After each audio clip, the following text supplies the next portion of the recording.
Ever since I was a little kid, people always used to tell me, a man of his word is the man that follows up on what he says. Do what you say you're gonna do. And you know what? They may have a point, but sometimes, honestly, it's a pain in the arse. So, hey guys, welcome back. As always, my name is Lazar. And today, my friends, we're gonna be diving deeper into the MK1 Kunai. This is a introductory level weapon that is meant to introduce you to certain mechanics and weapon types of Warframe. It is not the kind of weapon for you to go out and sink your resources into. So if you're a newer player coming into the game, this is not the kind of weapon you should go all out and max out. I have others for you, keep watching. That said though, if you're a veteran and it's time to clear steel path with the MK1 Kunai, well, I got a little bit of something for you as well. As always, my name is Lazar, and this is the MK1 Kunai. Let's begin by checking out how the weapon handles without any mods equipped. And for that, just a couple of our usual free shots. The MK1 Kunai is a thrown introductory level weapon, so it's already got both of those things going bad for it. And I'll tell you why it's quote-unquote bad. Simply because thrown weapons in Warframe right now are some of the weakest and have been ignored by the developer for actual years. No, I'm not kidding. Nobody really cares about these things, but they're quite flavorful and quite cool to use. Subjectively speaking, of course. And being an introductory level weapon, that means if you're a new player and you stumble onto this vid, stop it. Alright? This is not the weapon for you to sink the little resources you have into. If you're interested in seeing what weapons can get you through the early mastery ranks and what weapons are indeed worth your little resources, link the cards right now for my top 5 beginner weapons. This is not it. This is just for you to get the grips with it. Have I made myself clear? Hopefully, yes. Now, the rest is for the veterans, hashtag the veterans, because we know, my friends, that it's up to us to make the most out of this weapon, so we're gonna max it the hell up. But first, how does it actually work? Well, it's pretty simple when you think about it. It's got an overhand throw and an underhand throw. Allow me to demonstrate. You see that? Essentially, the knives are going to be ending in the same spot mostly. See that? Just a little bit off there. But it takes different trajectories. And the projectile travel speed is actually quite nice for a thrown weapon. I mean, I've seen slower than this. So there is that to bear in mind. Outside of that, the reload is super quick, my friend. I think it's under 1 second because essentially the Warframe, what the Warframe does is, let me show you from the front. It just goes down, grabs another pair, and starts throwing, which is absolutely fantastic. Like I said, it's very flavorful. Like something like this on an Ash really looks cool. Too bad it's not all that powerful, but we can do something with it. So we're gonna hop into stats and plug in a whole lot of Forma, my friends. I have 7 Forma plugged into this one. Allow me to reiterate. Allow me to bore you with the following statement. Do not invest your resources into the MK1 Kunai unless you're a veteran and you understand what I'm saying and you understand what you're getting yourself into. Last warning. Okay. Of course, if your mod capacity is only for the other you jump to actions and you plug in the Auto King Catalyst to double your mod capacity. This is true for most weapons in Warframe. 99% for those which is untrue already have this one installed. And yes, you need the Auto King Catalyst to get the most out of the weapon. 7 Forma. Have you lost what's left of your mind? That's what I asked myself. And I said, well, yeah, I lost it a long time ago. So 7 Forma for this one. But only because I got all the galvanized mods, I got all the prime mods, I got a Riven, I got essentially everything, and I want to max this one out. Of course, we're going to be unlocking the arcane slot and the excellent slot as well. In the excellent slot, as per usual, your best in slot is going to be lethal momentum with projectile flight speed. But I would have to sink Forma number 8 to make this one work. And you know what? I'm just not gonna. I'm just not gonna. But obviously, the best way to go about it is gonna be with lethal momentum.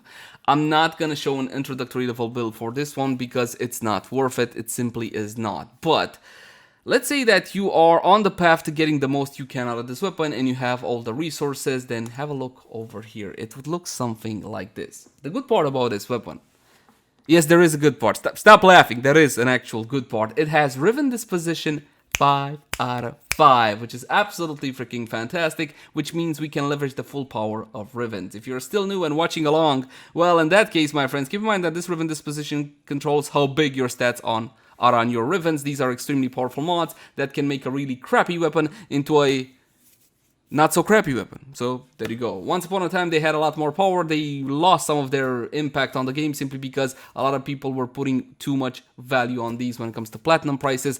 That still goes on, but it's to a lesser extent, I feel. Critical chance and critical damage multi-shot. Honestly, it's hard to get better, but for this one, what's the stats on this one, Laser? What do you mean critical chance? 5%, bro. I am serious, a base chance of 5%, but the multiplier is good at 2.0. Huh? 2.0x is actually quite nice. Yes, I'm having fun with this review. 2.5% status chance. Honestly, it's not even worth using the 60 mods on this one. It's terrible. The damage though, 40. Bruh, it's actually not that bad. 40 per projectile is not bad if this was a semi-automatic pistol or something.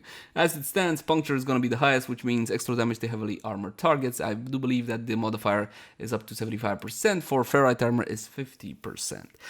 So we got lethal touring because you got it. You got creeping bullseye because you got it. You got damage, critical damage with target cracker prime because you got it. Galvanized diffusion, of course, galvanized shot. Both of these will function. I'm throwing in prime heated charge with Cascadia flare. Now I know what you're gonna say, dude. You need more status chance. Did you not hear the part about 2.5% base? No. I mean, sure, you can go for the 60 if you want to, but honestly, it won't make that big of a deal anyway. What else we got? Prime Expel. Yes, I'm using this one simply because I am trying my absolute best to get all the multipliers I possibly can on this goddamn weapon so we can make it kill something. So the question becomes, alright, Laser, fine, this is the build, whatever. Can it kill or can it not kill? I'm glad you asked that question. So, no Warframe buffs. Now I'm serious. No, wait, Madurai. No Madurai. What are you talking about, Madurai? Unairu? Naramon. There we go. The one askew the test results. Nothing up Mirage's sleeve. Please give me an empty build. No arcanes. No nothing that would make the weapon seem more powerful. You know, my friends, in Warframe, if you know enough, and some of you I know enough, and some of you don't, if you know enough, you can make any weapon seem powerful if you chuck in everything and the kitchen sink at it, right? And give them a whole lot of Warframe buffs. This is the weapon on its own 2 feet. Go versus Ancient Healer! It's gonna kill it!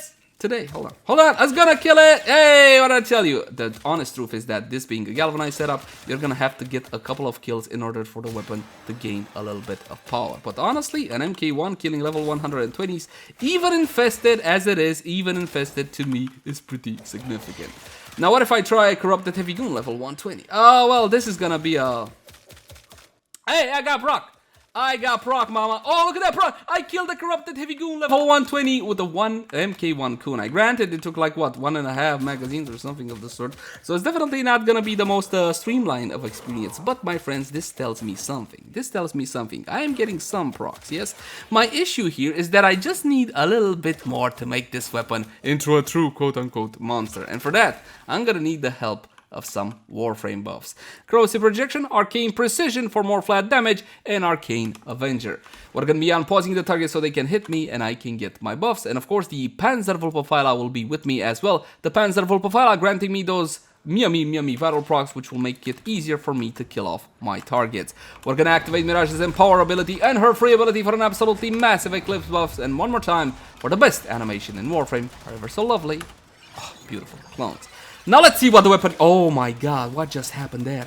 Is this the MK1 Kunai? Did you switch out? I did not switch out the weapon, my friends. This is the actual MK1 Kunai taking out the Gogstad. Well, that was 2 Gogstad and another Gogstad, and the things that the Gogstad leave behind, those like drone-looking thingies. As you can see, I am serious. This is the power of the MK1 Kunai, with a whole lot of Warframe buffs, granted, with the power of Lady Mirage Prime. Believe it or not, it can cut through enemies like a hot knife through butter.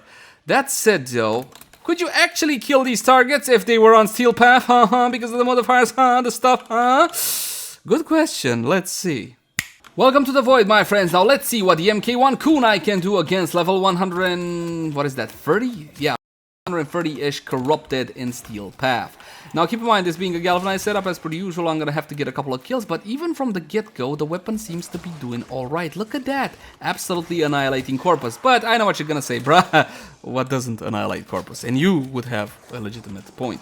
Now when you're in the shade with Mirage, you're not getting the damage benefit. You are getting the damage benefit only when you're in the sun. So that's kind of one of the issues with Mirage, and why a whole lot of players kind of shy away from her. You can't get to control her free ability all that well. And I do believe, my friends, that's pretty much it. What else is there to say? If you're at that point in your Warframe career where you need to clear Steel Path with the MK1 Kunai just to prove that you can, then rest assured it is more than doable. Is it fun? Well, you know, you can always clip your toenails or do something else with your life, but it is doable. That's the important part. As always, my name has been Laser. Thank you guys so much for watching. Like, favorite, share, and subscribe only if you enjoy the content. If you got any feedback for me, I would love to read it in the comment section down below. Also in the comment section down below, let me know what should be the next weapon guide that I do. For example, hey Laser, I want to see a build guide for this weapon, or that weapon, or the other weapon.